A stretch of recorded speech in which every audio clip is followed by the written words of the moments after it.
Vanguard was the last British battleship. Powerful, fast-moving, and heavily armoured, Vanguard can rightfully be considered as the pinnacle in the development of British heavy artillery ships.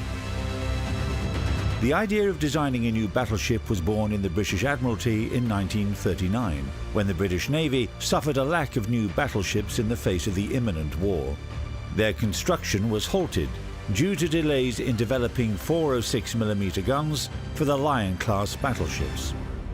Then the British admirals decided to use 381mm guns that were in storage with ready-made turrets to quickly and cheaply build a new ship that would reinforce the British fleet in the Far East and become a formidable opponent for Japanese heavy cruisers. Churchill liked the idea of getting a battleship within the short time frame, and he gave the order to speed up work on the project.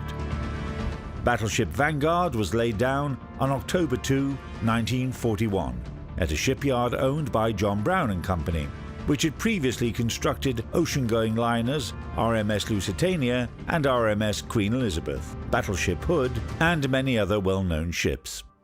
The attack on Pearl Harbor and destruction of British battleships Prince of Wales and Repulse during a Japanese airstrike the day after made the construction of Vanguard a top priority task for the English shipbuilders.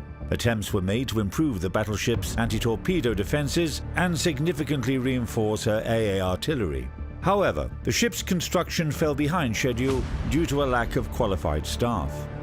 Vanguard was launched in November 1944, and the ceremony was conducted by Elizabeth, who was a princess at that time.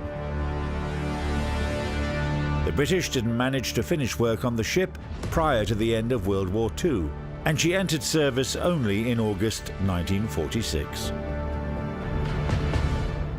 Battleship Vanguard made her first long cruise to South Africa as a royal yacht. King George VI set out on this journey together with his entire family, which is why, 3 months prior, between September and December 1946, the ship had undergone a slight refit. The subsequent service of the battleship was full of diplomatic visits, official ceremonies, and training raids. In the summer of 1953, Vanguard was the flagship of a grandiose international naval parade, dedicated to the coronation of her godmother, Elizabeth II. Battleship Vanguard was officially retired from the Navy and scrapped for metal in 1960.